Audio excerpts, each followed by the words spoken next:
I just thought, this is insane, and I don't know if this is going to work.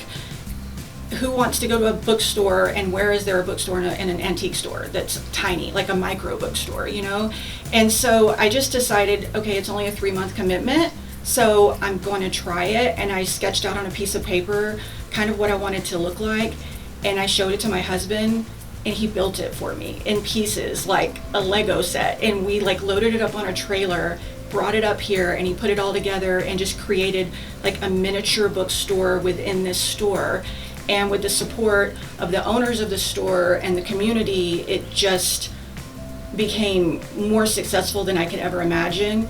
And it kind of got to a point to where I was growing out of such a small space. And that's when the owner of Bluebird was like, I have to show you something. And I didn't even know that this existed in the center of this building.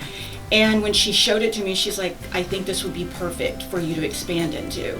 And I initially said no, and I said no multiple times because I was just scared, because, you know, it's a lot more square footage, which means more cost. And so I just ultimately decided just to go for it, because you just have to, you know, get over your fears.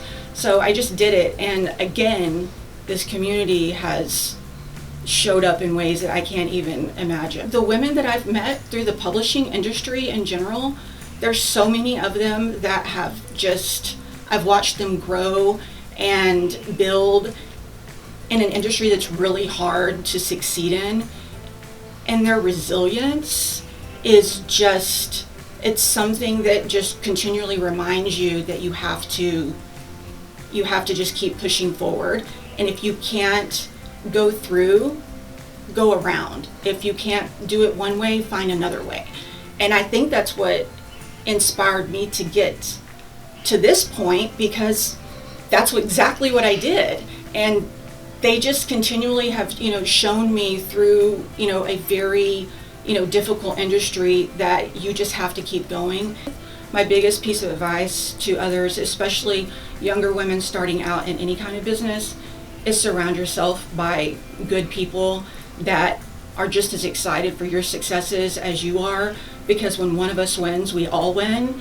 And so that's probably not just in the book industry, and in any industry, you need to surround yourself by people who are on your team. And being on the team of others really is being on the team of all, and as far as I'm concerned. And I think that that's the key, people.